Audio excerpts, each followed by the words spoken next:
الحمدللہ وکفا والصلاة والسلام علی عبادہ الذین اصطفیٰ خصوصاً علی افضلہم وخاتم النبیین محمد الامین وعلی آلہ وصحبہ اجمعین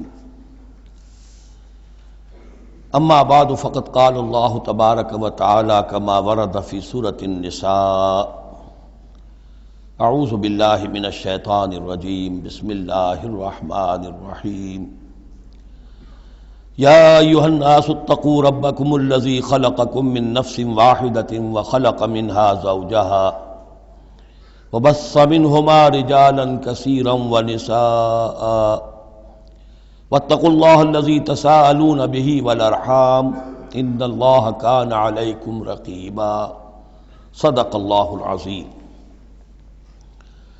رب اشرح لی صدری ویسر لی امری واحلل عقدۃ من لسانی یفقہوا قولی اللہم ربنا الہمنا رشدنا واعذنا من شرور انفسنا اللہم ارنا الحق حقا وارزقنا اتباعہ وارنا الباطل باطلا وارزقنا اجتنابہ اللہم وفقنا لما تحب وترضى اللہم آنس وحشتنا فی قبورنا وارحمنا بالقرآن العظیم اللہم اجعلہ لنا اماما ونورا وہدا ورحمہ اللہم ذکرنا منہ ما نسینا وعلمنا منہ ما جہلنا وارزقنا تلاوتہ آناء اللیل وآناء النہار واجعلہ لنا حجتا یا رب العالمین آمین۔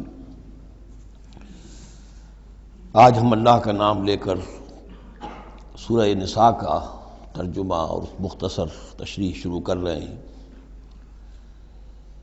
جیسا کہ میں آپ کو بتا چکا ہوں کہ قرآن مجید میں مکی اور مدنی صورتوں کے جو گروپ ہیں ان میں سے پہلا گروپ 5 صورتوں پر مشتمل ہے۔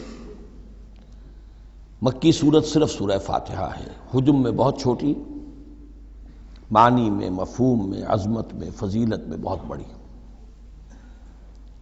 اس کے بعد 4 صورتیں جو ہیں وہ مدنی ہیں، بقرہ، نساء، آل عمران اور مائدہ۔ اور یہ جو 4 صورتیں ہیں یہ دو صورتوں کے 2 جوڑوں کی شکل میں ہیں۔ سورۃ البقرہ، سورۃ آل عمران، یہ الزہراوین، خود حضور نے ان کو ایک نام دیا مشترک، اور ان میں جو مناسبتیں ہیں، مشابہت ہیں، وہ تفصیل کے ساتھ ہمارے ترجمے کے دوران سامنے آتے رہی ہیں۔ نسبت زوجیت کس اعتبار سے ہے، ایک دوسرے کی تکمیل کس پہلو سے کرتی ہیں، یہ بات بھی سامنے آئی۔ اب جو 2 صورتیں ہیں یہ سورۃ النساء اور سورۃ المائدہ، یہ جوڑے کی شکل میں ہیں۔ ان میں ایک تو بڑا کنٹراسٹ نظر یہ آئے گا کہ سابقہ 2 صورتوں میں پہلے حروف مقطعات اور دونوں میں پھر قرآن مجید اور کتب سماویہ کی عظمت کا بیان، جبکہ ان دونوں صورتوں میں کوئی تمہیدی اس طرح کی گفتگو نہیں ہے، براہ راست خطاب ہو رہا ہے۔ البتہ یہ فرق ہے وہ نسبت زوجیت کے اعتبار سے کہ سورہ نساء میں خطاب ہے یا ایھا الناس، اے لوگو، خطاب عام ہے، اور سورۃ المائدہ کا آغاز ہوتا ہے یا ایھا الذین آمنوا، وہاں خاص ہے، انسانوں میں سے جو لوگ ایمان کے دعوے دار ہوں۔ باقی جس طرح سورہ بقرہ اور سورہ آل عمران نصفین میں منقسم ہیں، اس طرح کا معاملہ ان دونوں صورتوں کا نہیں ہے۔ اپنے اسلوب کے اعتبار سے یہ دونوں صورتیں سورہ بقرہ کے نصف ثانی کے مشابہ ہیں، یعنی چند مضامین کی لڑیاں چل رہی ہیں لیکن آپس میں اس طرح بٹی ہوئی ہیں، گتھی ہوئی ہیں رسی کی طرح کہ وہ نظر آئیں گی کٹواں، ایک لڑی لال ہے، ایک پیلی ہے، ایک ہری ہے، ایک نیلی ہے، لیکن جب آپ ان کو بٹ دیتے ہیں تو ایک طرف سے دیکھیں گے تو وہ کٹا پھٹا رنگ نظر آئے گا، مسلسل لال نہیں نظر آئے گا، مسلسل پیلا، نہ نیلا نہ ہرا۔ کھول دیں گے تو معلوم ہوگا کہ وہ تو واقعتاً ایک علیحدہ لڑی ہے، ایک نیلی ہے، ایک پیلی ہے۔ تو وہاں تو میں نے سورہ بقرہ میں آپ کو بتایا تھا کہ 4 ڈوریاں ہیں، 2 کا تعلق شریعت سے، شریعت میں 2 لڑیاں ہوئیں، ایک عبادات اور ایک معاملات۔ 2 کا تعلق ہے جہاد فی سبیل اللہ سے، ایک جہاد بالمال یعنی انفاق فی سبیل اللہ، اور ایک جہاد بالنفس کی آخری شکل یعنی قتال فی سبیل اللہ. یہ چاروں کا تانا بانا سورہ بقرہ کے نصف ثانی میں تھا. یہاں سورہ نساء میں بھی آپ دیکھیں گے کہ 3 لڑییں ہیں یہاں، اور وہ اسی طرح آپس میں گتھی ہوئی ہیں. نظر آئیں گی کٹواں، لیکن اگر آپ ان سب کو علیحدہ علیحدہ کر لیں تو وہ اپنی جگہ پر ایک علیحدہ مضمون بن جائے گا. لیکن یہاں پر جو خطاب ہے، ایک لڑی تو وہ ہے کہ جس میں خطاب ہے اہل ایمان سے، اور وہ اسی طریقے سے جیسے سورہ بقرہ میں وہی 4 چیزیں اس میں آئیں گی: قتال، انفاق اور احکام شریعت، عبادات. لیکن دوسرا خطاب ہے اس میں اہل کتاب سے. اس میں یہ کہ نصارہ اور یہود دونوں گڈمڈ ہیں، ملے جلے ہیں. اب اہل کتاب کا معاملہ ہے. پہلی 2 صورتوں میں علیحدہ علیحدہ مسئلہ چل رہا تھا. تیسرے سب سے بڑا حصہ اس سورہ مبارکہ کا وہ ہے جو منافقین سے خطاب پر مشتمل ہے. لیکن وہ اکثر و بیشتر لوگ وہاں بات سمجھ نہیں پاتے، اس لیے کہ وہاں بھی خطاب ہوتا ہے یا ایھا الذین آمنوا سے. پورے قرآن میں کہیں یا ایھا الذین نافقوا نہیں آیا. یا ایھا الکافرون بھی ہے، یا ایھا الذین کفروا بھی ہے، یا ایھا الذین آمنوا بھی ہے، یا ایھا الذین نافقوا کہیں نہیں. اس لیے کہ منافق بھی قانوناً تو مسلمان ہی ہوتے تھے.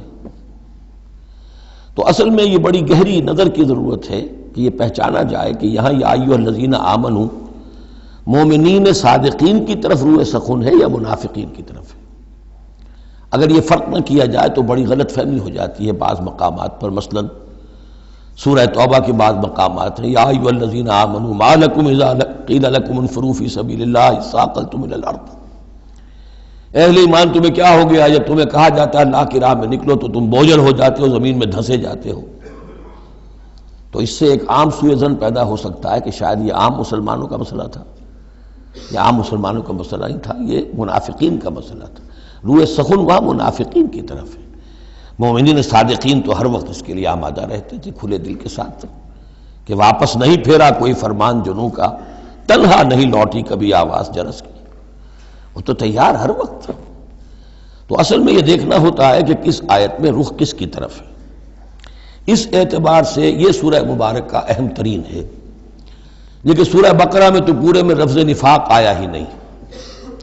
یہ حکمت خداوندی ہے کہ اس مرض کو پہلے چھپا کے رکھا ہے کہ علامات تو بیان کر دی کہ یہ بیماری ہے، تاکہ جو بھی متنبہ ہو جائے وہ اپنے علاج کی طرف متوجہ ہو جائے.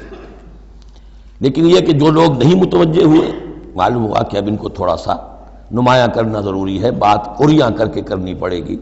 تو سورہ آل عمران میں 1-2 جگہ نفاق کا لفظ آ گیا. لیکن یہاں اب جو سب سے بڑا مضمون ہے سورہ بقرہ میں وہ منافقین کا ہے. یوں سمجھیے کہ 176 جو اس کی آیات ہیں، اس میں سے 55 آیتیں ہیں کہ جن کا جو میرا تجزیہ ہے روح سخن ہے مومنین صادقین کی طرف. صرف 37 آیات ہیں کہ جن میں خطاب ہے اہل کتاب سے، یہود اور نصارہ سے مشترک طور پر، اور 84 آیات ہیں جن میں خطاب منافقین سے. لیکن وہی بات جو میں نے عرض کی کہ جہاں بھی ان سے بات ہوگی یا ایھا الذین آمنوا کے حوالے سے ہوگی، اس لیے کہ ایمان کے دعوے دار تو وہ بھی تھے. منافق تو وہی ہوتا ہے کہ جو دعویٰ کرتا ہے ایمان کا، چاہے وہ شعوری طور پر منافق ہو چاہے غیر شعوری طور پر منافق ہو، لیکن یہ کہ دعویٰ ایمان تو اس میں موجود ہوگا. سورہ نساء اور سورہ مائدہ کے مابین ایک فرق نوٹ کر لیجئے. انسانی تمدن میں سب سے بنیادی چیز جو ہے وہ ہے معاشرہ، اور معاشرے میں عورت اور مرد کا تعلق. اور نمبر 2، جو معاشرے میں کچھ کمزور طبقات ہوتے ہیں ان کے لحاظ کا خیال، ان کے حقوق کا لحاظ کرنا. یہ مضمون آپ کو ملے گا سورہ نساء میں. آئلی قوانین تفصیل سے آ چکے سورہ بقرہ میں. جو رشتہ جڑتا ہے ایک مرد و ایک عورت کے مابین ازدواج کا، جس سے کہ پھر خاندان وجود میں آتا ہے، تو وہ جو سب سے بنیادی یونٹ ہے معاشرے کا، اس کی جڑ بنیاد کا تو سارا تفصیل سے معاملہ آ چکا ہے سورہ بقرہ میں. سورہ آل عمران اس اعتبار سے منفرد ہے کہ اس میں شریعت کے احکام نہیں ہیں سوائے اس ایک حکم کے جو سود کے بارے میں آیا ہے، لا تاکلوا الربا اضعافا مضاعفا. کوئی اور احکام شریعت جو ہے اس میں نہیں. لیکن یہاں اب آپ کو جو تمدن کی معاشرتی سطح کے اوپر خاص طور پر جو دبے ہوئے پسے ہوئے طبقات تھے اس معاشرے میں، ان کی ایمینسیپیشن، ان کو اوپر اٹھانا، ان کے حقوق کی طرف متوجہ کرنا، یہ آپ کو نظر آئے گا۔ پھر اس معاشرے کے اندر سیکس کا معاملہ، اگر سیکشول انارکی ہو تو تباہی پھیل جائے گی، تو اس میں ابتدائی اقدامات جو ہیں وہ اس صورت کے اندر آئے ہیں۔ سیکس ڈسپلن کیسے امپوز کرنا ہے مسلمانوں تمہیں اپنے معاشرے کے اندر، بے راہ روی سے کیسے ڈیل کرنا ہے۔ تو اس طریقے سے تمدن کی جو بنیادی جو منزل ہے اس پر گفتگو ہو رہی ہے۔ سورہ مائدہ میں جا کر پھر جو تمدن کی بلند ترین منزل ہے ریاست، اور یہ کہ پھر اعلیٰ سطح کے اوپر عدالتی نظام، چوری ڈاکہ وغیرہ کا سد باب، اس کے لیے کیا حدود ہیں، اس کے لیے کیا تعزیرات ہیں، یہ بھی آگے آئیں گی۔ باقی سورہ نساء میں جیسے ہے ویسے ہی سورہ مائدہ میں بھی اہل کتاب سے بھی آخری خطاب ہوگا۔ تو جیسا کہ میں نے عرض کیا تھا کہ یہ پہلا گروپ جو ہے اس میں دو لڑیاں ہیں۔ ایک ہے یہ شریعت کا گروپ ہے، شریعت شروع ہو رہی ہے، بلو پرنٹ اس کا سورہ بقرہ سے، اس کے تکمیلی احکام سورہ مائدہ میں، اور دوسرا اس میں خطاب ہے اہل کتاب کے ساتھ، وہ بھی تدریجاً بڑھ کر آخری باتیں وہ ہے کہ جو پھر سورہ مائدہ میں ہمیں ملیں گی۔ بس اتنی تمہید، اور اس میں بھی خاصا وقت صرف ہو گیا ہے۔ یا ایھا الناس اتقوا ربکم الذی خلقکم من نفس واحدۃ۔ اب دیکھیے معاشرتی مسائل کے ضمن میں گفتگو ہے تو ایسی بنیادی بات سے شروع کی ہے، اے لوگو اپنے اس رب کا تقوی اختیار کر لو جس نے تمہیں ایک جان سے بنایا، وَخَلَقَ مِنْهَا زَوْجَهَا، اور اسی سے اس کا جوڑا بنایا۔ یہاں یہ نوٹ کرنے والی بات ہے کہ یہاں حضرت آدم کا لفظ نہیں ہے کہ آدم سے ان کا جوڑا بنایا، بلکہ نفس سے بنایا۔ اس میں وہ بات پوری طریقے سے ایکوموڈیٹ ہو سکتی ہے کہ یہاں مراد کیا ہے؟ نوع ایک ہے، جنسیں دو ہیں۔ بکرا بکری نوع ایک ہے، جنس دو ہیں، ایک ہی نوع سے، اسی نوع سے تمہارا جوڑا بنایا۔ ہیومن بینگز، ہومو سیپینز، نوع ایک ہے، اسپیشیز ایک ہے، لیکن اس کے اندر ہی سے وہ سیکشول ڈفرینسیشن جو ہوئی ہے اس کے حوالے سے جوڑا بنا ہے۔ یا ایھا الناس اتقوا ربکم الذی خلقکم من نفس واحدۃ وخلق منها زوجها وبث منہما، اب یہاں پر مراد ہیں وہی آدم اور حوا، ان دونوں سے پھیلا دیے زمین میں کثیر تعداد میں مرد اور عورت، رجالا کثیرا ونساء۔ یعنی اس تمدن انسانی کو اگر آپ ٹریس کریں گے، پیچھے لے جائیں گے، تو اس کی کامن ایک اس کی بگننگ ہے، ایک انسانی جوڑا آدم اور حوا۔ اس رشتے میں پوری نوع انسانی جو ہے رشتہ اخوت میں منسلک ہو جاتی ہے، اس لیول پر جا کر۔ ایک ہے سگے بہن بھائی، ایک ہے دادا دادی پر جا کر کزنز مل جائیں گے، پردادا پردادی پر جا کر اور ایک لمبا حلقہ ہو جائے گا۔ چلتے جائیے تو آدم و حوا کی نسل جو ہے وہ جا کر آخر بالآخر ایک پیرنٹس ہیں، ایک کپل ہے، آدم اور حوا۔ واتقوا اللہ الذی تساءلون بہ والارحام، اور اس دیکھیے ایک ہی آیت میں دوسری مرتبہ پھر تقوی کا حکم، اور تقوی اختیار کرو اس اللہ کا جس کا تم ایک دوسرے کو واسطہ دیتے ہو۔ آپ کو معلوم ہے کہ دنیا میں فقیر بھی مانگتا ہے تو اللہ کے نام پر مانگتا ہے، اللہ کے واسطے مانگتا ہے، اور اکثر و بیشتر معاملات جو تمدنی ہوتے ہیں، گھریلو جھگڑے ہوں، ان کو بھی جب نمٹانا ہوتا ہے تو آخر کار کہنا پڑتا ہے کہ اللہ کا نام مانو اور تم یہ بات چھوڑ دو، اپنی اس ضد سے باز آ جاؤ۔ تو جہاں آخری اپیل کرنی ہے اللہ کے حوالے سے تو اس کا تقوی اختیار کرو، تو یہ جھگڑے ہو گئی نہیں، اس کے احکام پر چلو۔ اس نے سوسائٹی کے مختلف طبقات کے حقوق معین کر دیے، مرد کے حقوق، عورت کے حقوق، رب المال کے حقوق، عامل کے حقوق، مضاربت ہے تو ایک وہ ہے کہ جس کا سرمایہ ہے اور ایک وہ ہے کہ جو کام کر رہا ہے، دونوں کے کیا حقوق ہیں، کیا اختیارات ہیں۔ اگر ان کی پیروی کی جائے، ان کی پابندی کی جائے تو جھگڑا نہیں ہوگا۔ والارحام، اور رحمی رشتوں کا لحاظ رکھو۔ یہ وہ رحمی رشتہ ہے جیسا کہ میں نے بتایا، والدہ پر جا کر بہن بھائی ایک ہو گئے، دادی پر جا کر ایک اور بڑی تعداد میں ایک ہو گئے، یہ رحمی رشتے ہیں۔ لیکن انہی رحمی رشتوں کو پھیلاتے چلے جائیے تو کل بنی آدم، اور جتنی بھی بنات حوا ہیں وہ سب ایک ہی نسل سے، ایک ہی باپ اور ایک ہی ماں کی اولاد ہیں۔ ان اللہ کان علیکم رقیبا، یقیناً اللہ تعالیٰ تم پر نگران ہے۔ یہ تقویٰ کی روح ہے۔ اگر یہ خیال رہے کہ میں کسی کی نگاہ میں ہوں، کوئی مجھے دیکھ رہا ہے، میرا ہر عمل اس کی نگاہ میں ہے، چھپا ہوا نہیں ہے، چاہے میں نے سب دروازے بند کر دیے، کھڑکیاں بند کر دیں اور پردے لگا دیے، سب کچھ ہو گیا، لیکن ایک آنکھ سے میں نہیں چھپ سکتا۔ ان اللہ کان علیکم رقیبا، اگر یہ مستحضر رہے تو پھر تقویٰ ہوگا، پھر اللہ کے حکم کی پابندی کی جائے گی۔ اب دیکھیے یہ حکمت نبوت ہے صلی اللہ علیہ وسلم، اس آیت کو حضور نے خطبہ نکاح میں شامل کیا، کیونکہ نکاح کا موقع کیا ہوتا ہے کہ ایک مرد ایک عورت کے درمیان پھر وہی رشتہ ازدواج قائم ہو رہا ہے، آدم کا ایک بیٹا، حوا کی ایک بیٹی، پھر اسی رشتے میں منسلک ہو رہے ہیں جس میں کہ آدم اور حوا تھے، جس طرح ان سے نسل پھیلی ہے اب ان سے آگے نسل بڑھے گی۔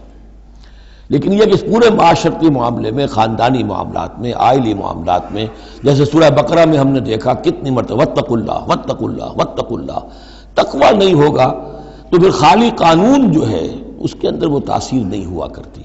قانون کو تو تختہ مشق بھی بنایا جا سکتا ہے، وَلَا تَتَّخِذُوا آیَاتِ اللَّهِ هُزُوًا، اللہ کی آیات کا ٹھٹا ہی نہ بنا دو، کہ قانون کا تقاضا تو پورا ہو رہا ہے لیکن اس کی جو روح ہے وہ بالکل ختم ہو جاتی ہے۔ وَآتُوا الْيَتَامَىٰ أَمْوَالَهُمْ، اور وہ جو دبے ہوئے طبقات ہیں ان میں سے یتیم ایک اہم طبقہ تھا، ان کے کوئی حقوق نہیں تھے، مال ان کے ہڑپ کر لیے جاتے تھے، کمزور تھے۔ وَآتُوا الْيَتَامَىٰ أَمْوَالَهُمْ وَلَا تَتَبَدَّلُوا الْخَبِيثَ بِالطَّيِّبِ، ان کا مال جو ہے اس میں سے اچھا اچھا مال لے لیا، برا ان کو اپنا برا مال ان میں شامل کر دیا۔ انہیں کیا پتہ چلا؟ اگر اول تو یہ کہ ہڑپ ہی کر گئے، نہیں تو بہت متقی ہوئے تو چلیے تعداد پوری کر دی، لیکن یہ کہ ان کا جو اچھا مال تھا اپنے طرف لے لیا اور ردی مال ادھر لگا دیا۔ وَلَا تَأْكُلُوا أَمْوَالَهُمْ إِلَىٰ أَمْوَالِكُمْ، اور ان کے مال اپنے مالوں میں شامل کر کے ہڑپ نہ کرو۔ إِنَّهُ كَانَ حُوبًا كَبِيرًا، یقیناً یہ بہت بڑا گناہ، بہت بڑے بوال کی بات ہے۔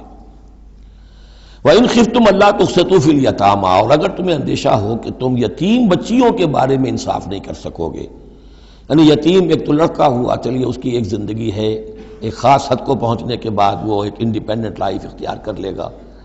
یتیم لڑکی کا معاملہ یہ ہوتا تھا کہ وہ یہ کہ کوئی ولی ہے، اس سے انہیں نکاح بھی کر لیا لڑکی سے تاکہ اس کا مال بھی قبضے میں آ جائے، اور چونکہ یتیم ہے اس کے پیچھے اس کے حقوق کی نگہداشت کرنے والا کوئی ہے ہی نہیں۔ اگر ماں باپ ہوں تو ظاہر بات ہے کہ پھر وہ بچی کے حقوق کے بارے میں بھی تو کچھ بات کر سکیں، لہذا جس طرح چاہیں اس پر ظلم کریں، ان کا کوئی پرسان حال نہیں۔ تو اس میں خاص طور پر کہ یتیم ایک تو ہے لڑکا اور ایک لڑکی یتیم۔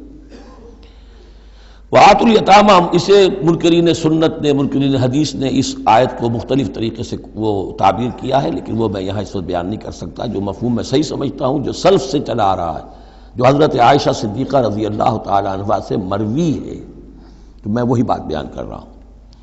یہاں جو ہے دوسری آیت میں، یہ تیسری آیت میں، وہ یتامہ سے مراد ہے یتیم بچیاں، یتیم خواتین۔ وَإِنْ خِفْتُمْ أَلَّا تُقْسِطُوا فِي الْيَتَامَىٰ فَانكِحُوا مَا طَابَ لَكُم مِّنَ النِّسَاءِ مَثْنَىٰ وَثُلَاثَ وَرُبَاعَ، تو پھر یہ ہے کہ تم ان یتیم بچیوں سے نکاح مت کرو، اور تمہیں جو پسند ہو، اگر ضرورت ہے دو دو تین تین چار چار کی حد تک تمہیں اجازت ہے، نکاح کر سکتے ہو۔ تعدد ازدواج کی یہی آیت قرآن مجید میں، لیکن یتیم بچیوں کے تم ولی بن کر کہیں اور ان کی شادی کرو تاکہ ان کے حقوق کے لیے پاسبان بن کر تم کھڑے ہو سکو، ورنہ یہ کہ تم نے انہیں اپنے گھروں میں ڈال لیا تو پھر ان کے حقوق کا کون ہوگا جو باز پرس کر سکے تم سے۔ فَإِنْ خِفْتُمْ أَلَّا تَعْدِلُوا، البتہ یہ جو ہم نے آزادی دی ہے دو دو تین تین چار چار، اس کی ایک شرط ہے، اور وہ یہ کہ اگر دو شادیاں ہیں، تین ہیں، چار ہیں، تو عدل ہو۔ وَإِنْ خِفْتُمْ أَلَّا تَعْدِلُوا، اگر تم ان میں برابری نہ کر سکو، یہ اندیشہ ہو، فَوَاحِدَةً، تو پھر ایک ہی شادی کرو، ایک ہی بیوی، اس سے زائد نہیں۔ او ما ملکت ایمانکم، دوسرا کھاتا یہ ہے، یا جو تمہاری ملک یمین ہو، جو لونڈیاں ہوں، جو جنگوں میں غزوات میں جو بھی آتی تھی، وہ ایک علیحدہ معاملہ ہے، ان کی تعداد کے اوپر کوئی تعین نہیں ہے، لیکن پھر شادی ایک ہوگی۔ اگرچہ اس میں آگے چل کر بات آ جائے گی کہ اس انصاف میں قلبی رجحان اور میلان شامل نہیں ہے، جو چیز گنتی کی ہو سکتی ہے، ٹائم کتنا گزار رہے ہو، کس بیوی کے پاس کتنا، سب اس میں مساوات ہونی چاہیے۔ نان نفقہ کیا دے رہے ہو، کپڑے کیسے دے رہے ہو، ان تمام چیزوں میں جو کاؤنٹ ہو سکتی ہیں، جو مادی چیزیں ہیں، جو دیکھی بھالی جا سکتی ہیں، اس میں انصاف اور عدل لازم ہے۔ البتہ دلی رجحان اور میلان جس پر کہ انسان کو قابو نہیں ہوتا، اس میں گرفت نہیں ہے۔ ذالک ادنی اللہ تعولوا، یہ اس سے قریب تر ہے کہ تم ایک ہی طرف کو نہ جھک پڑو، کہ ایک ہی بس بیوی کی طرف سارا میلان ہے، رجحان ہے. اور جیسا کہ آگے آئے گا کہ دوسری جو ہے یا دوسری جو ہیں وہ معلق ہو کر رہ گئی ہیں کہ نہ وہ شوہروں والی ہیں اور نہ وہ آزاد ہیں کہ کہیں اور نکاح کریں. وَآتُوا النِّسَاءَ صَدُقَاتِهِنَّ نِحْلًا، اور عورتوں کو ان کے مہر خوش دلی کے ساتھ دیا کرو، اس کو تاوان سمجھ کے نہ دیا کرو. یہ صدقات جو ہے صداق کی جمع ہے، اور صدقے کی جمع ہے صداقات. دال پر زبر ہو تو صدقے کی جمع، اور دال پر پیش ہے صدقات تو یہ صداق کی جمع ہے. فَإِن تِبْنَ لَكُمْ عَنْ شَيْءٍ مِّنْهُ نَفْسًا، پھر اگر وہ خود اپنی مرضی سے، اپنی رضامندی سے اس میں سے کوئی چیز تمہیں دے دیں، تم نے مہر جو انہیں دیا تھا وہ تم نے ادا کر دیا، اب وہ تمہیں کوئی ہبہ کر رہی ہیں، تمہیں اس میں سے کوئی چیز جو ہے ہدیہ کر رہی ہیں، تحفہ دے رہی ہیں، تو کوئی حرج نہیں. فَكُلُوهُ هَنِيًّا مَرِيًّا، تو تم اسے استعمال میں لاؤ، کھاؤ لچتا پچتا، اس میں کوئی حرج نہیں ہے. لیکن یہ ہے کہ وہ ہو ان کی مرضی سے، زبردستی نہیں، جبر کر کے نہ لے لیا جائے. فَإِن تِبْنَ لَكُمْ عَنْ شَيْءٍ مِّنْهُ نَفْسًا، بالکل اپنی مرضی سے. وَلَا تُؤْتُوا السُّفَهَاءَ أَمْوَالَكُمُ الَّتِي جَعَلَ اللَّهُ لَكُمْ قِيَامًا وَارْزُقُوهُمْ فِيهَا وَاكْسُوهُمْ وَقُولُوا لَهُمْ قَوْلًا مَّعْرُوفًا.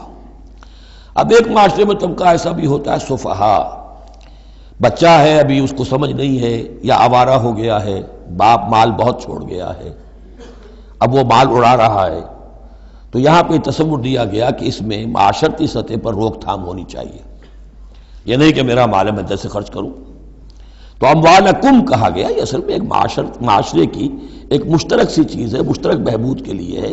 چاہے انفرادی ملکیت ہے لیکن پھر بھی اس معاشرے کی اس کے اندر مشترک بہبود ہونی چاہیے. مت پکڑا دو ناسمجھوں کو یا بے وقوفوں کے اپنے مال، جن کو اللہ تعالیٰ نے تمہارے لیے دنیا کے گزران کا ذریعہ بنایا ہے. وارزقوہم فیہا، ہاں انہیں رزق دیتے رہو اس میں سے. وکسوہم، کھلاتے رہو پلاتے رہو. وقولوا لہم قولا معروفا، اور ان سے بات کیا کرو البتہ نرم، اچھے انداز میں. یہ اصول تھا جس کے تحت کہ برٹش انڈیا میں کورٹ آف وارز مقرر ہو جاتے تھے کہ اگر کوئی بڑا جاگیردار ہے، کوئی نواب ہے اور وہ فوت ہو گیا، اس کا بیٹا جو ہے آوارہ ہے اور اس کی جو اندیشہ ہے کہ اسے کوئی اڑا دے گا، ختم کر دے گا، تو کورٹ آف وارز ہو جاتا تھا. حکومت جو ہے وہ اس کا چارج لے لیتی تھی، اس کے لیے سالانہ اس میں سے، اس کی آمدنی میں سے وظیفہ ہوتا تھا، اس میں اپنا خرچ کرے. لیکن یہ ہے کہ باقی چیزیں جمع رہتی تھی تاکہ یہ ان کی آئندہ نسل کے کام آ سکے. وابتلوا الیتامی حتی اذا بلغوا النکاح، اور یتیموں کی دیکھ بھال کرتے رہو، جانچ پرکھ کرتے رہو، دیکھتے رہو کہ ان کے اندر کبھی شعور پیدا ہو گیا یا نہیں. فإن آنستم منہم رشدا، تو جب تم دیکھو ان میں کہ اب یہ باشعور ہو گئے ہیں، سمجھدار ہو گئے ہیں، فادفعوا الیہم اموالہم، تو ان کے اموال ان کے حوالے کر دو. ولا تاکلوها اسرافا وبدارا ان یکبروا، اور دیکھو اس مال کو کھانے کی کوشش نہ کرو، ہڑپ نہ کرو جلدی سے، کہ ایسا نہ ہو کہ بچے جوان ہو جائیں تو یہ مال تو دے ہی دینا ہے میں نے، تو اس سے پہلے جتنا بھی اس کو میں کھا جاؤں کھا لوں. ومن کان غنیا فلیستعفف، اگر کوئی جو ولی ہے یتیم کا وہ غنی ہے، اللہ نے اسے خود دے رکھا ہے، کشائش ہے اس کے پاس، تو پھر اسے یتیم کے مال میں سے کچھ بھی لینے کا حق نہیں ہے، پھر اسے یتیم کے مال سے بچتے رہنا چاہیے. ومن کان فقیرا، اور اگر کوئی خود تنگ دست ہے، محتاج ہے، اب ظاہر بات ہے وہ یتیم کی کچھ نگہداشت بھی کر رہا ہے، اس کا کچھ وقت بھی اس پہ صرف ہو رہا ہے، تو فلیاکل بالمعروف، تو معروف طریقے سے بھلے انداز میں، جو کہ معقول انداز ہو، اس میں سے اگر وہ یتیم کے مال میں سے کچھ کھا بھی لے تو کوئی حرج نہیں ہے. اسلام کی تعلیم بڑی فطری ہے، اس کے اندر وہ بندشیں نہیں ہیں کہ جو ان نیچرل ہوں، جن پر عمل کرنا ناممکن ہو جائے. فَإِذَا دَفَعْتُمْ إِلَيْهِمْ أَمْوَالَهُمْ، اور جب تم ان کے مال ان کے حوالے کر دو، فَأَشْهِدُوا عَلَيْهِمْ، تو گواہ بنا لو کہ یہ چیزیں تھیں جو آج کی تاریخ میں میری تحویل میں تھی، آج تک میں نے ان کے حوالے کر دی. وَكَفَى بِاللَّهِ حَسِيبًا، باقی اللہ تعالیٰ کافی ہے حساب لینے کے لیے. یہ دنیا کا معاملہ ہے، اس کے لیے لکھت پڑھت شہادت، باقی اصل حساب تو تمہیں اللہ کے ہاں جا کے دینا ہے. للرجال نصیب مما ترک الوالدان والاقربون، مردوں کے لیے بھی حصہ ہے اس میں سے کہ جو ترکہ چھوڑا ہو، جو وراثت چھوڑی ہو والدین نے اور رشتہ داروں نے. وللنساء نصیب مما ترک الوالدان والاقربون، اور عورتوں کا بھی حصہ ہے اس میں سے جو والدین کی وراثت ہے جو انہوں نے ترک کیا ہے ان کا ترکہ ہے، اور رشتہ داروں کا۔ یہاں پہلی مرتبہ اب عورت کو وراثت کا حق دیا جا رہا ہے، ورنہ عرب کے معاشرے میں عورت کا کوئی حق وراثت نہیں تھا۔ یہاں پہ فرمایا گیا کہ مما قل منہ او کثر، چاہے وہ وراثت تھوڑی ہو چاہے زیادہ ہو، قانون جو ہے اللہ کا اس کو اس کے اوپر پوری طور سے نافذ ہونا چاہیے۔ نصیبا مفروضہ، اور یہ حصہ ہے اللہ کی طرف سے فرض کیا گیا۔ اب میں آپ کو نوٹ کراؤں گا کتنی مرتبہ یہ تاکید ہو رہی ہے اس قانون وراثت کی، اور آپ اگر ساتھ ہی دیکھتے رہیں کہ کتنی دھجیاں اس کی بکھرتی ہیں ہمارے معاشرے کے اندر، کوئی اس کا لحاظ نہیں۔ اور بڑا جو ہمارا خاص طور پر ایک علاقہ ہے کہ جہاں ویسے نماز روزہ بہت ہوتا ہے، وہ بیٹیوں کو کوئی وراثت میں کوئی حصہ دینے کے لیے وہ کسی صورت تیار نہیں ہوتے۔ شریعت کے کچھ چیزیں جو ہیں وہ بہت اہم ہیں، اور شریعت کی یہ چیزیں جو ہیں کس قدر تاکید کے ساتھ آ رہی ہیں، یہ کہتے ہیں یہ رواج کے تحت ہوگا۔ وَإِذَا حَضَرَ الْقِسْمَةَ أُولُو الْقُرْبَى، اور جب وراثت کی ترکے کی تقسیم ہو رہی ہو تو اب اگر وہاں کچھ قرابت دار بھی آ جائیں، والیتامى یتیم بھی آ جائیں، والمساکین کچھ محتاج بھی آ جائیں، فارزقوہم منہ وقولوا لہم قولا معروفا، تو انہیں بھی کچھ دے دلا دو اس میں سے، کیونکہ اس وقت دیکھ رہے ہیں تقسیم ہو رہی ہے، وہ بالکل محتاج ہیں، تو احساس محرومیت جو ہے اس کو کسی نہ کسی درجے میں جو بھی اس کے اندر کچھ ان کی بداوا ہو سکتا ہو کرو۔ وقولوا لہم قولا معروفا، ان سے بات کرو تو بڑے اچھے انداز میں، جھڑکو نہیں کہ یہ ہماری وراثت تقسیم ہو رہی، تم کون آ گئے یہاں پہ۔ وَلْيَخْشَ الَّذِينَ لَوْ تَرَكُوا مِنْ خَلْفِهِمْ، ڈرتے رہنا چاہیے ان لوگوں کو کہ اگر انہوں نے بھی چھوڑے ہوتے اپنے پیچھے ذُرِّيَّةً ضِعَافًا، چھوٹے بچے، اپنی نسل چھوڑ کر اگر وہ گئے ہوتے اور یتیم بچے ہوتے ان کے، خافوا علیہم، تو کیسے کیسے اندیشے ہونے ہوتے اپنے ان بچوں کے بارے میں۔ فَلْيَتَّقُوا اللَّهَ، تو انہیں چاہیے کہ اللہ کا تقوی اختیار کریں کہ یہ یتیم جو اس وقت آ گئے یہ بھی کسی کے بچے ہیں، کوئی ان کا بھی باپ تھا، ان کے سر پر ہاتھ رکھو۔ وَلْيَقُولُوا قَوْلًا سَدِيدًا، اور بڑی صاف اور ستھری اور صحیح اور حق پر مبنی بات کرو۔ ان الذین یاکلون اموال الیتامی ظلما، یقیناً وہ لوگ کہ جو یتیموں کا مال ہڑپ کرتے ہیں ناحق، انما یاکلون فی بطونہم نارا، وہ اپنے پیٹوں میں بھر رہے ہیں آگ، وسیصلون سعیرا، اندر کی آگ تو اپنے پیٹوں میں ڈال رہے ہیں اور سموچے وہ خود آگ میں ڈال دیے جائیں گے۔ تو گویا کہ ایک آگ ان کے اندر ہوگی اور ایک جہنم کی آگ ان کے باہر ہوگی۔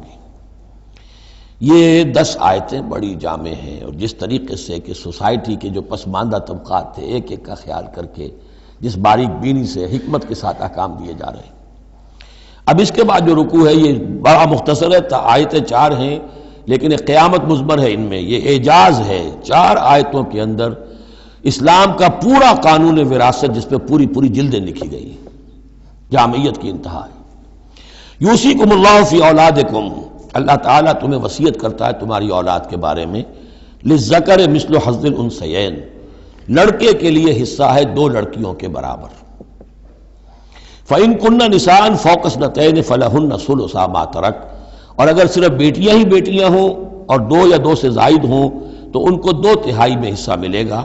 وإن كانت واحدة فلها النصف، اور اگر ایک ہی بیٹی ہے تو اسے آدھا ملے گا۔ ظاہر بات ہے بیٹا ایک ہی وارث ہوگا تو پورے کا وارث ہو جائے گا، تو جب بیٹی کا حصہ بیٹے سے آدھا ہے تو اگر ایک ہی بیٹی ہے تو اسے آدھی وراثت ملے گی، آدھی پھر اور لوگوں کو جائے گی، وہ ایک الگ حصہ ہے، معاملہ ہے۔ وَلِأَبَوَيْهِ لِكُلِّ وَاحِدٍ مِّنْهُمَا السُّدُسُ مِمَّا تَرَكَ إِن كَانَ وَلَدٌ۔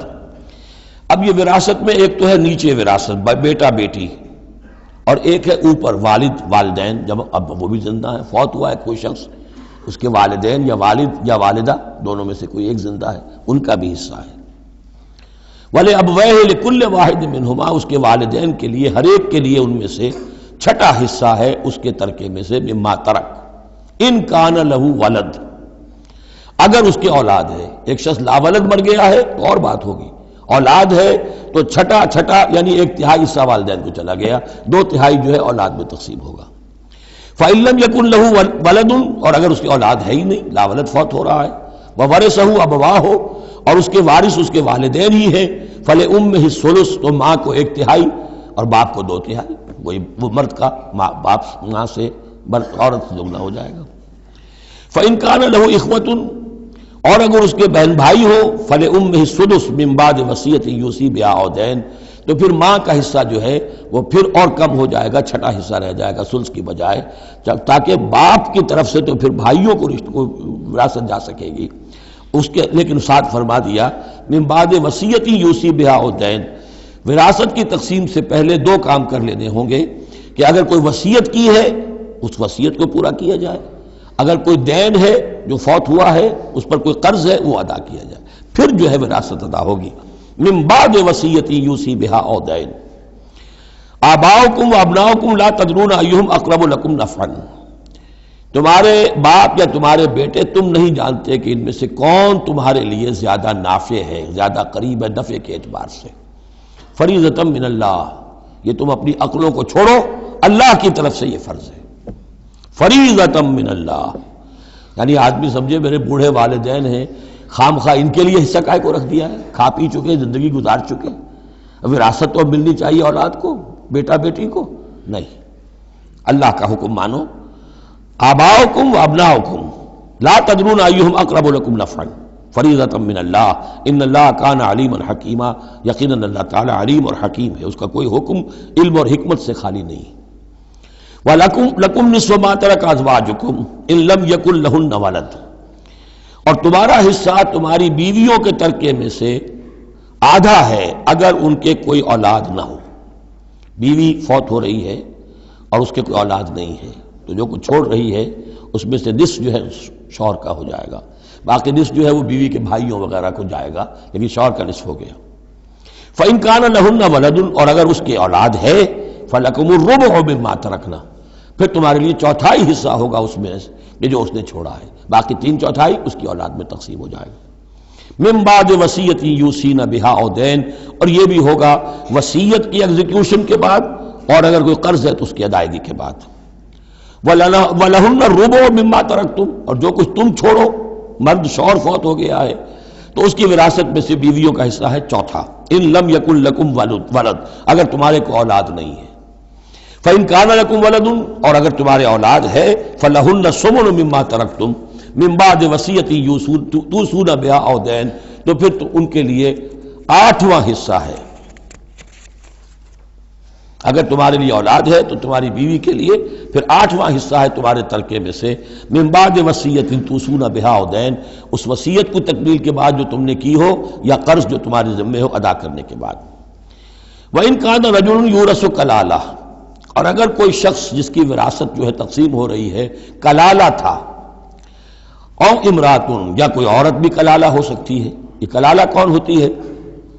جس کے نہ تو والدین ہو نہ اولاد ہو، میت ہے، فوت شدہ مرد ہے یا عورت ہے، تو جو نہ تو ہے اوپر والدین میں سے کوئی اور نہ کوئی اولاد میں سے، وہ اس کو کلالہ کہتے ہیں۔ بہن بھائی ہیں، اب بہن بھائیوں میں جو تقسیم ہوگی وہ ایک تقسیم تو وہی ہے کہ جو حقیقی اور عینی اور اللاتی بہن بھائیوں میں ہوتی ہے، وہ تو ہے اسی طرح جیسے کہ اولاد کی ہے، لیکن یہاں خاص حکم دیا جا رہا ہے۔ عربوں میں اصل میں تین قسم کے بہن بھائی ہوتے تھے۔ ایک عینی وہ ہے، باپ بھی وہی ہے مشترک، ماں بھی وہی ہے، جنہیں ہم حقیقی کہتے ہیں، ہمارے ہاں حقیقی بھائی، حقیقی بہن، یعنی والدین دونوں مشترک ہیں۔ اللاتی کہ باپ ایک ہے اور مائیں جدا ہیں، لیکن عرب میں ان میں کوئی فرق نہیں تھا، وہ بھی حقیقی کہلاتے تھے۔ حکم جو ہے معاشرے کے اندر ان کے عینی اور اللاتی بہن بھائیوں کا ایک ہی تھا، کوئی فرق نہیں تھا۔ ان کے ہاں سوتیلا وہ کہلاتا تھا کہ ماں ایک ہو باپ اور ہوں۔ ایک شخص کی اولاد تھی، وہ فوت ہو گیا، اب اس کی بیوی نے دوسری شادی کر لی ہے، اب اس سے بھی اولاد ہے، تو ماں تو ایک ہے، اولاد دو ہیں، دو باپ سے ہیں، وہ کہلاتے ہیں کہ جو اخیافی ہیں۔ ان کا حکم دے رہا ہے کہ اگر کوئی شخص مرا ہے وہ کلالہ ہے، چاہے وہ مرد ہے یا عورت ہے، وَلَهُ أَخٌ أَوْ أُخْتٌ، اس کی ایک بہن ہے یا ایک بھائی ہے، فَلِكُلِّ وَاحِدٍ مِّنْهُمَا السُّدُسُ، تو ان میں سے ہر ایک کے لیے چھٹا حصہ ہے۔ فَإِن كَانُوا أَكْثَرَ مِنْ ذَلِكَ، اور اگر وہ اس سے زیادہ ہیں، فَهُمْ شُرَكَاءُ فِي الثُّلُثِ، پھر وہ ایک تہائی میں حصے دار رہیں گے، من بعد وصیۃ یوصی بہا او دین، یہی دو شرطیں پھر ہیں، اس وصیت کو ایگزیکیوٹ کرنے کے بعد جو کی گئی ہو یا قرض کی ادائیگی کے بعد، غیر مضار، اور یہ سارا کام ایسے ہونا چاہیے کہ کسی کو ضرر پہنچانے کی نیت نہ ہو۔ وصیۃ من اللہ، یہ اللہ کی طرف سے تاکید ہے. واللہ علیم حلیم، اللہ تعالیٰ سب کچھ جاننے والا کمال حلم والا ہے. اس کے حلم پر دھوکہ نہ کھاؤ کہ وہ تمہیں پکڑ نہیں رہا ہے. اس کی پکڑ جب آئے گی تو ان بطش ربک لشدید، پھر اس کی پکڑ بڑی سخت ہوگی. تلک حدود اللہ، یہ اللہ کے حدود ہیں. ومن یطع اللہ ورسولہ یدخلہ جنات تجری من تحتہا الانہار، جو اللہ اور اس کے رسول کی اطاعت کرے گا وہ داخل کرے گا انہیں ان باغات میں جن کے دامن میں ندیاں بہتی ہوں گی، خالدین فیہا، جس میں وہ ہمیشہ ہمیشہ رہیں گے. وذالک الفوز العظیم، اور یقیناً یہ بہت بڑی کامیابی ہے. ومن یعص اللہ ورسولہ ویتعدی حدودہ، اور جو کوئی نافرمانی کرے اللہ اور اس کے رسول کی اور تجاوز کرے اس کی حدود سے، یدخلہ نارا خالدا فیہا، اس کو وہ داخل کرے گا آگ میں جس میں وہ ہمیشہ ہمیشہ رہیں گے. وَلَهُ عذاب مہین، اور ان کے لیے عذاب مہین ہوگا، اہانت آمیز عذاب. اب جو میں نے عرض کیا تھا سیکس ڈسپلن، اسلامی معاشرے کی اب تطہیر شروع ہو رہی ہے. مکے میں تو ظاہر بات ہے مسلمان جب تک تھے تو غلبہ وہاں کفار کا تھا. اب یہاں مدینے میں اللہ نے مسلمانوں کو وہ حیثیت دی ہے کہ اپنے معاملات کو سنوارنا شروع کریں. تو ایک ایک کر کے ان معاشرتی چیزوں کو اور ان سوشل پرابلمز کو ڈیل کیا جا رہا ہے. اب اگر کوئی سیکشول انارکی ہے، کوئی بدکاری معاشرے میں ہے، کیا کیا جائے، کیسے روک تھام ہو، اس کے ابتدائی احکام یہ آ رہے ہیں. اس کے تکمیلی احکام جو ہے وہ سورہ نور میں آئیں گے چل کر. یہ تدریجاً، یہ سورہ نساء، پھر ہے سورہ نور احزاب، پھر ہے سورہ نور، اور پھر ہے سورہ مائدہ. اب اللہ تعالیٰ کی حکمت یہ ہوئی کہ سورہ نور اور سورہ احزاب کو کافی دور آگے رکھا ہے مصحف میں، اور یہاں پر سورہ نساء کے بعد سورہ مائدہ آ گئی ہے. ورنہ سورہ نساء، پھر سورہ احزاب، پھر سورہ نور، اور پھر سورہ مائدہ ہے. ترتیب یہ ہے. باقی اور بھی مدنی صورتیں درمیان میں ہیں، لیکن یہ چار بڑی بڑی صورتیں جو ہیں جن میں معاشرتی مسائل جو ہیں وہ تفصیل سے آئے ہیں، وہ ان کی ترتیب یہ ہے. واللاتی یاتین الفاحشۃ من نسائکم، اور وہ عورتیں تمہاری عورتوں میں سے جو کوئی کسی بے حیائی کا ارتکاب کریں، فاستشہدوا علیہن اربعۃ منکم، تو پھر گواہ بناؤ، گواہ لاؤ ان پر تم میں سے چار. اگر وہ گواہی دیں، فإن شہدوا، اگر گواہی دیں کہ ہاں اس عورت نے بدکاری کی ہے، فامسکوہن فی البیوت، تو پھر ان عورتوں کو گھروں میں بند کر دو. حتی یتوفاہن الموت، یہاں تک کہ موت ان کو لے جائے. یتوفاہن الموت، موت ان کو لے جائے، موت ان کا قصہ پاک کرے. او یجعل اللہ لہن سبیلا، یا اللہ ان کے لیے کوئی اور راستہ نکال دے. وہ راستہ نکالنا ہے جو سزا کی پھر بعد میں نصاب آ گیا کہ اگر اس کو پھر سزا دے دی جائے، حد جاری کر دی جائے، تو پھر آزاد ہو جائے گی. لیکن ابھی ابتدائی حکم ہے. معلوم ہوتا ہے کہ یہ ایسی لڑکیوں کا یا عورتوں کا تذکرہ ہے کہ جو مسلمانوں میں سے تھیں لیکن ان کا بدکاری کا معاملہ کسی یہودی سے ہو گیا ہو یا کسی ایسے شخص سے ہو گیا ہو جو ابھی مسلمان نہیں ہے. تو یہ ان کا یک طرفہ کہ ہے وہ کوئی مسلمان لڑکی یا خاتون جس کا معاملہ ہے، لیکن دوسرا جو پہلو ہے، دوسرا جو اس عمل کا جو شریک ہے وہ غیر مسلم ہے. واللذان یاتیانہا منکم، اور اگر وہ دونوں تمہیں میں سے ہوں، مرد بھی اور عورت بھی، فآذوہما، تو ان دونوں کو پھر اذیت دو، تکلیف دو، انہیں سزا دو. فإن تابا واصلحا، پھر اگر وہ توبہ کر لیں اور اصلاح کر لیں، فاعرضوا عنہما، تو ان کو چھوڑ دو. ان اللہ کان توابا رحیما، یقیناً اللہ تعالیٰ بہت توبہ کا قبول فرمانے والا اور رحیم ہے. یہ بالکل ابتدائی احکام ہیں، اسی لیے ان کی وضاحت میں، تفسیروں میں آپ کو بہت سے اقوال مل جائیں گے، اس لیے کہ اصل میں تو یہ پھر آخر میں جا کر یہ سب منسوخ شمار ہوں گے جبکہ حدود آ گئی پوری کی پوری. جیسے کہ وصیت کا وہ حکم جو سورہ بقرہ میں آیا تھا وہ اب ساقط ہو گیا جبکہ قانون وراثت آ گیا. اب وہ آیت آئی ہے کہ جو بہت بڑی حکمت کی آیت ہے، جس کا حوالہ اس سے پہلے بھی میں نے کبھی دیا ہے. انما التوبۃ علی اللہ للذین یعملون السوء بجہالۃ، اللہ کے ذمے ہے توبہ قبول کرنا ایسے لوگوں کی جو کوئی برا حرکت کر بیٹھتے ہیں جہالت اور نادانی میں. ثم یتوبون من قریب، پھر فوراً توبہ کرتے ہیں. یعنی اگر ایمان اندر ہے تو کسی وقت ایسا تو ہو گیا کہ کوئی خارجی اثرات اتنے پوٹنٹ ہو گئے یا نفس کے اندر ہیجان ایسا ہو گیا کہ آدمی کنٹرول نہیں کر سکا، لیکن جیسے ہی اس کے بعد ہوش میں آئے گا اس پر شدید پچھتاوا، شدید ندامت طاری ہو جائے گی. تو اس کے لیے یہ کہ وہ توبہ کرے تو اللہ تعالیٰ اس کی توبہ قبول فرمائے گا. فَأُولَٰئِكَ يَتُوبُ اللَّهُ عَلَيْهِمْ، تو اللہ تعالیٰ ایسے لوگوں کی توبہ قبول فرمائے گا. وَكَانَ اللَّهُ عَلِيمًا حَكِيمًا، اللہ تعالیٰ علیم اور حکیم ہے. وَلَيْسَتِ التَّوْبَةُ لِلَّذِينَ يَعْمَلُونَ السَّيِّئَاتِ، ایسے لوگوں کا کوئی حق نہیں ہے توبہ کا کہ جو اپنی برائی حرکتیں کرتے رہیں، حرام خوریاں کرتے رہیں، زندگی بھر عیش لڑاتے رہیں. وَلَلَّذِينَ يَمُوتُونَ حَتَّىٰ إِذَا حَضَرَ أَحَدَهُمُ الْمَوْتُ قَالَ إِنِّي تُبْتُ الْآنَ، یہاں تک کہ جب موت کا وقت آ جائے تو کہے کہ اب میں توبہ کرتا ہوں. یہ توبہ نہیں ہے. وَلَلَّذِينَ يَمُوتُونَ وَهُمْ كُفَّارٌ، اسی پر قیاس کر لیجیے جو مر بھی گئے کفر کی حالت میں، ان کی توبہ کا کوئی سوال ہی نہیں. اولئک اعتدنا لهم عذابا الیما، ایسے لوگوں کے لیے تو ہم نے دردناک عذاب تیار کر رکھا ہے.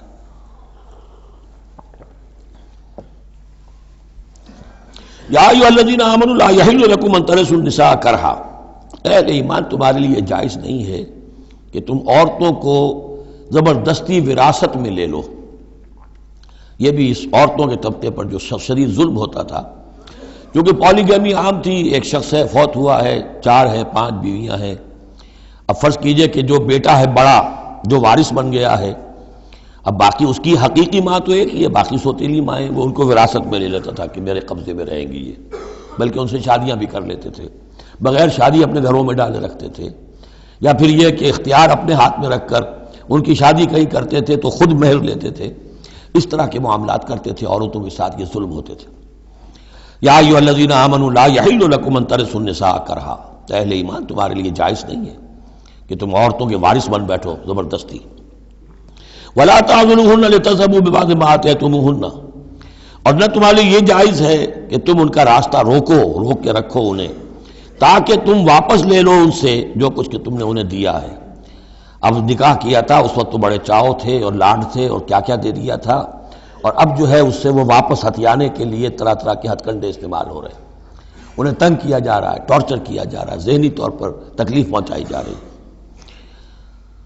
الا یاتین بفاحشۃ مبینہ، ہاں اگر کسی سے صریح جو ہے حرام کاری کا فعل سرزد ہو گیا، اس پر کچھ زیادتی کی جائے، اسے کچھ سزا دی جائے، جیسے کہ اوپر آ چکا ہے فعذوہما، اس وقت تو اجازت ہے.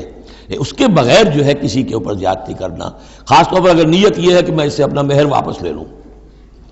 وعاشروہن بالمعروف، دیکھو عورتوں کے ساتھ معاشرت اختیار کرو، رہو سہو معروف طریقے پر، بھلے طریقے پر، اچھے طریقے پر، نیکی اور راستی کے ساتھ.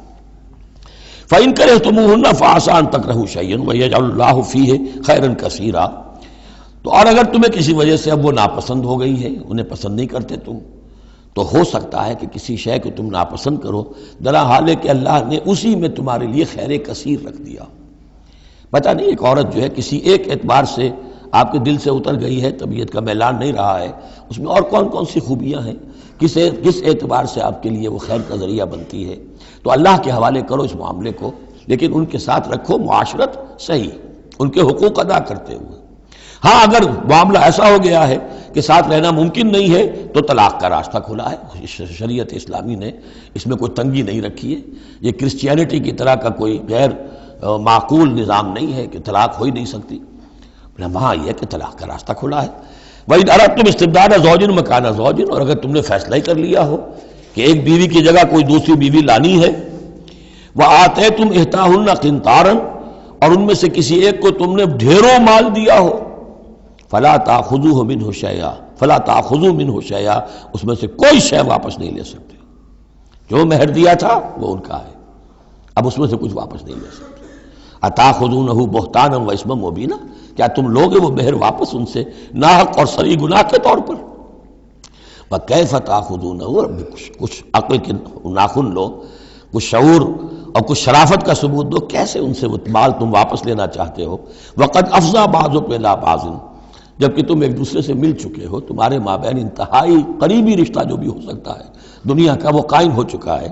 وَأَخَذْنَ مِنْكُمْ مِيثَاقًا غَلِيظًا، اور وہ تم سے بہت گہرا قول و قرار لے چکی تھی. اب قول و قرار ہوتا ہے نکاح کے وقت، اس میں ذمہ داری لیتا ہے مرد، کوئی ایک وہ بھی ایک کانٹریکٹ ہے.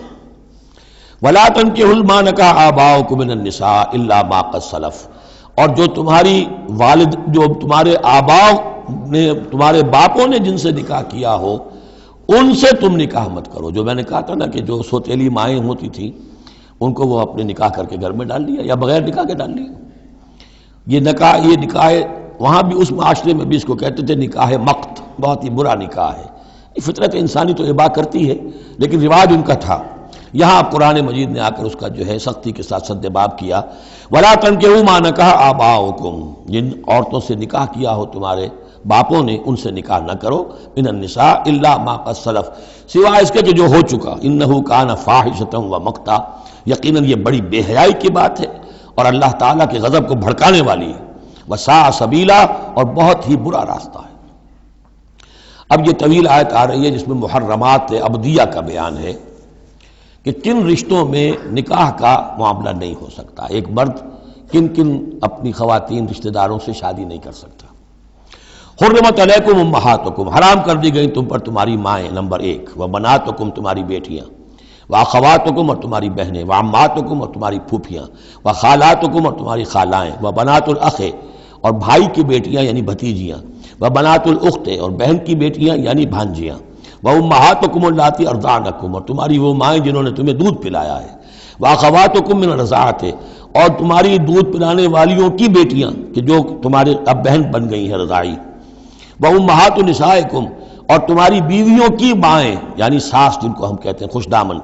وربائکم اللاتی فی حجورکم، اور اگر وہ کہ جو ربیبہ ہوں جو تمہارے ہاں پلی بڑھی ہوں.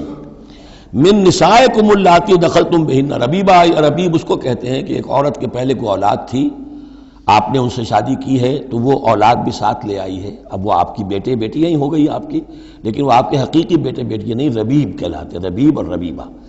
تو وہ ربیب اور ربیبہ بھی حرام ہیں اگر اس جو ماں ہے اس کے ساتھ مقاربت کی ہو. اگر اس کے ساتھ تعلق زن و شہ ہوا ہے تو پھر وہ ربیبہ جو ہے بچی جو آئی تھی اس کے ساتھ وہ بھی حرام ہو گئی.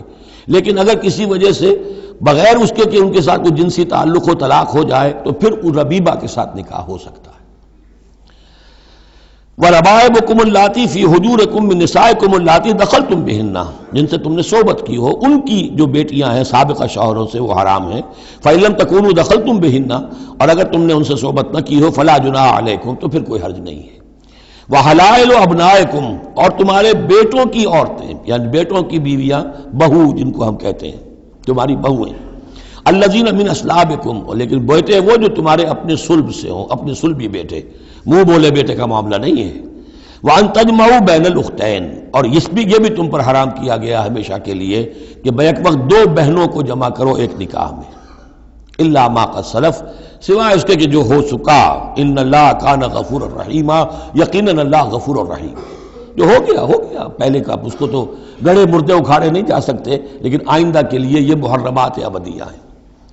اس میں حضور نے اضافہ کیا ہے کہ دو بہنوں کو بھی ایک وقت نکاح میں نہیں رکھ سکتے، اسی طرح خالہ بھانجی کو بھی نکاح میں نہیں رکھ سکتے، اور پھپھی بھتیجی کو بھی نکاح میں نہیں رکھ سکتے.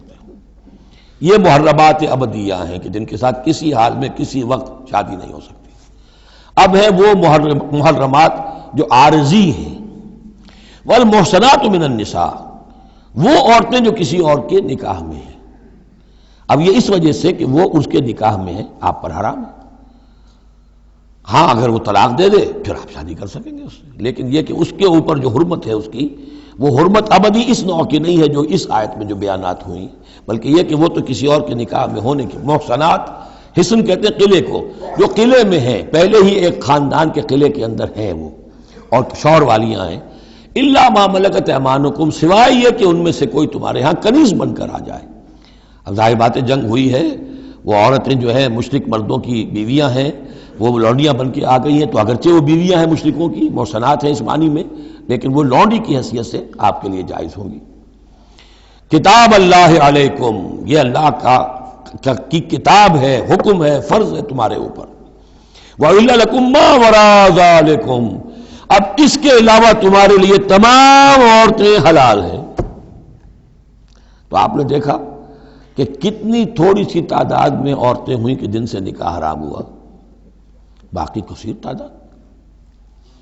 یعنی مباحات کا دائرہ بہت وسیع ہے، محرمات کا دائرہ بہت محدود ہے. ان تبتغوا باموالکم، لیکن یہ کہ اس کے لیے نکاح ہوگا مہر دے کر، اموال کے ساتھ تم اس میں نکاح کرو. محسنین، نیت ہو گھر میں بسانے کی، قلعے میں لانے کی، غیر مسافہین، صرف مستی نکالنے کی نہیں، یعنی یہ جو ہے اس کو ایک کھیل اور ہابی نہ بنا لو، گھر میں آباد کرنے کی نیت ہو، اس سے شادی کی جائے۔ فَمَسْتَمْتَعْتُمْ بِهِ مِنْهُنَّ فَآتُوهُنَّ أُجُورَهُنَّ، تو جو بھی تم نے ان سے استفادہ کیا ہے تو انہیں ان کے مہر جو ہے مقرر ہوئے ہیں فریضۃً، وہ دو۔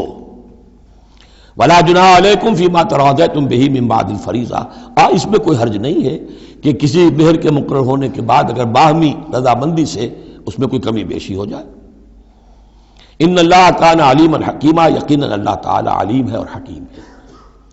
وَمَن لَّمْ يَسْتَطِعْ مِنكُمْ طَوْلًا أَن يَنكِحَ الْمُحْصَنَاتِ الْمُؤْمِنَاتِ، اور جو کوئی تم میں سے اتنی استطاعت نہ رکھتا ہو، مقدرت نہ رکھتا ہو کہ مومن محسنہ عورتوں سے شادی کر سکے۔ اب محسن دو معنی میں آتا ہے، ایک خاندانی لڑکی، شریف لڑکی، خاندانی آزاد گھرانے کی کہ اسے گھر کا قلعہ حاصل ہے، اور ایک شادی شدہ عورت کے جو ایک شوہر کے قلعے کے اندر ہے۔ ایک ہے خاندان کا قلعہ، خاندان کی پروٹیکشن حاصل ہے، سپورٹ حاصل ہے، تو وہ عورت جو ہے وہ محسنہ ہے۔ اسی طرح وہ عورت کے جو شوہر کے گھر میں ہے، ایک قلعے میں ہے، اس کے گھر میں ہے، اس کی حفاظت میں ہے، وہ بھی محسنہ ہے۔ پہلے تھا وہ دوسری معنی میں یعنی شادی شدہ، یہاں مراد ہے شریف زادیاں، آزاد مسلمان عورتیں۔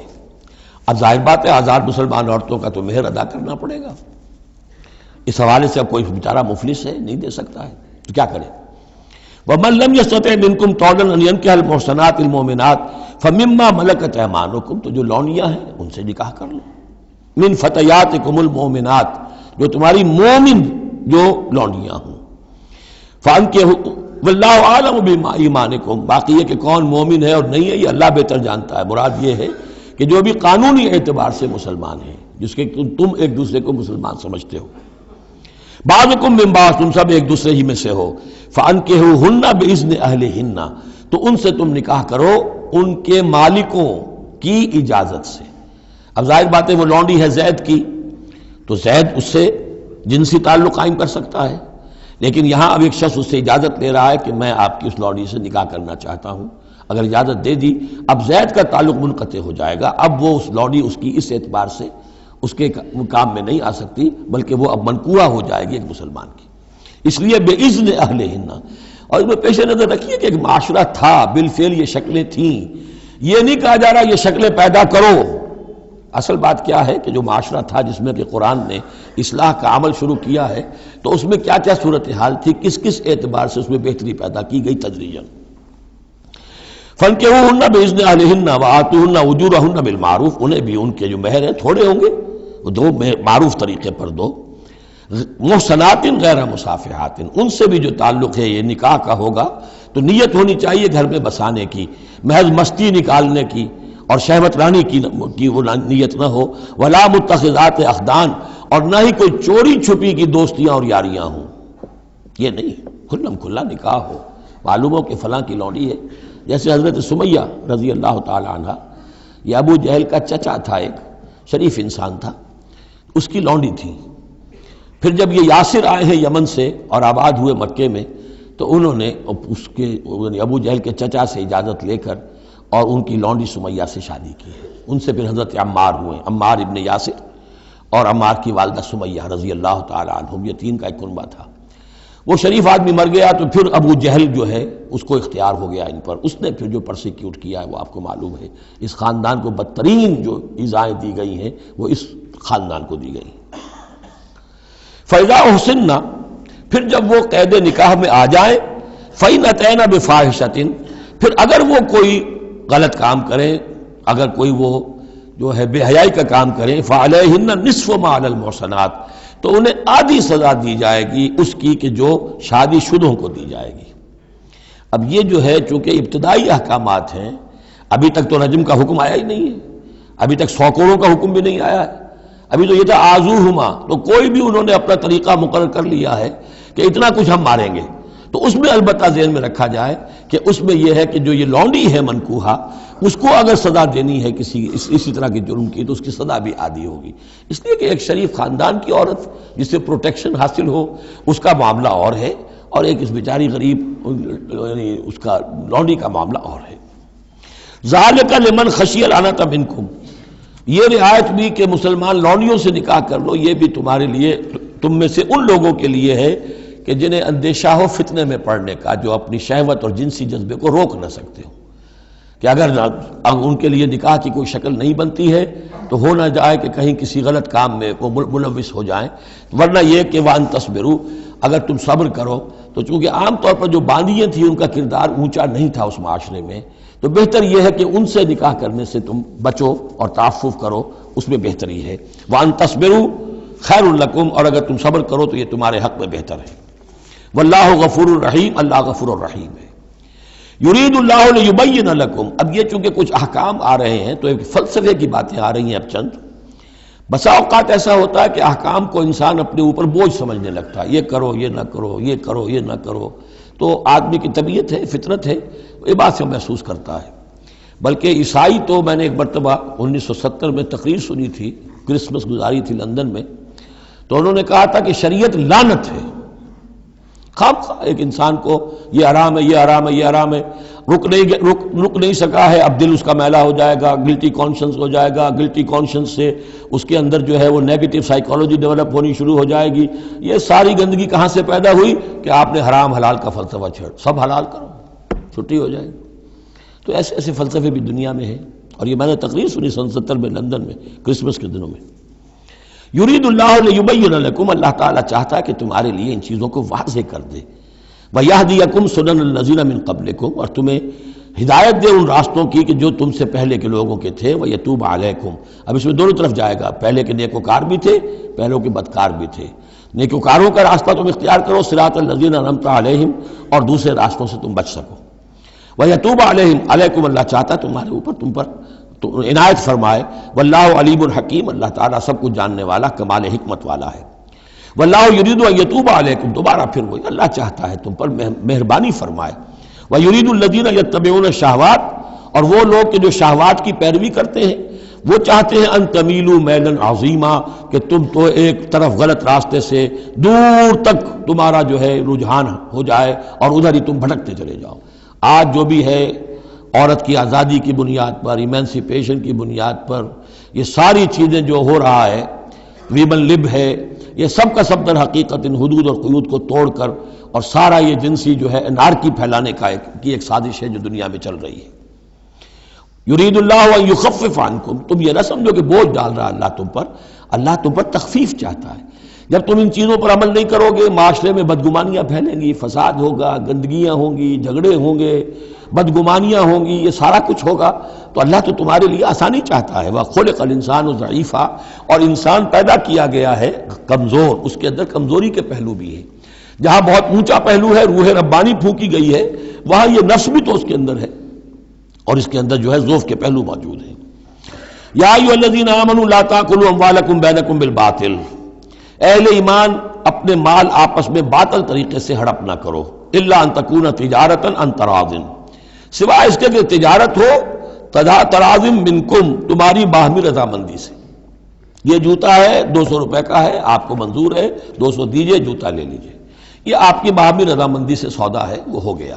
لیکن یہ کہ اس سیدھے سادے اور صحیح اور طریقے پر، ایک ظاہر بات ہے کچھ نہ کچھ تو آپ نے نفع اس میں سے کمایا ہے، آپ نے محنت کی ہے، کہیں سے لائے ہیں، سٹور کیا ہے، دکان کا کرایہ دیا ہے، لیکن اس کو وہ گرج نہیں کرے گا۔ لیکن جھوٹ بول رہے ہیں، خدا کی قسم کھا رہے ہیں کہ میں نے تو اتنے کر لیا، اب یہ ہو گیا، تم آپ نے اپنی ساری محنت بھی ضائع کی اور آپ نے حرام کما لیا۔ اور یا کوئی اور طریقے ہیں، مال ہڑپ کر رہے ہیں، دھوکہ دے رہے ہیں۔ یا ایھا الذین آمنوا لا تاکلوا اموالکم بینکم بالباطل الا ان تکون تجارتا عن تراض منکم ولا تقتلوا انفسکم، اور نہ اپنے آپ کو قتل کرو، یعنی ایک دوسرے کو قتل کرو۔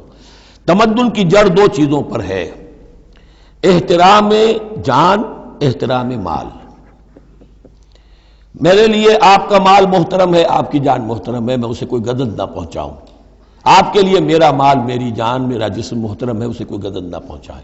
اگر تو یہ جنٹل مین ایگریمنٹ ہمارا چلتا ہے تب تو ہم ایک معاشرے میں رہ سکتے ہیں، ایک ملک میں رہ سکتے ہیں، اور اس میں اطمینان ہوگا، سکون ہوگا، چین ہوگا۔ اور جہاں یہ دونوں احترام ختم ہو گئے، جان کا نہ مال کا، تو ظاہر بات ہے کہ پھر وہاں سکون کہاں سے آئے گا، اطمینان کہاں سے آئے گا، چین کہاں سے آئے گا۔ وَلَا تَقْتُلُوا أَنفُسَكُمْ إِنَّ اللَّهَ كَانَ بِكُمْ رَحِيمًا، یقیناً اللہ تعالی تم پر بہت ہی مہربان ہے۔ وَمَن يَفْعَلْ ذَلِكَ عُدْوَانًا وَظُلْمًا، اور جو کوئی بھی یہ کام کرے گا، دو کام، چوری اور دھوکہ اور قتل نفس، ظلمًا اور عدوانًا تعدی کے ساتھ، ظلم کے ساتھ، فَسَوْفَ نُصْلِيهِ نَارًا، تو اسے تو ہم جھونک دیں گے آگ میں، وَكَانَ ذَلِكَ عَلَى اللَّهِ يَسِيرًا، اور یہ چیز اللہ پر بہت آسان ہے۔ یہ نہ سمجھنا کہ کیا اللہ تعالیٰ تمام نوع انسانی کو جہنم میں جھونک دے گا، یہ اللہ کے لیے بہت آسان ہے۔ بارک اللہ لی و لکم فی القرآن العظیم ونفعنی و ایاکم بالآیات والذکر الحکیم۔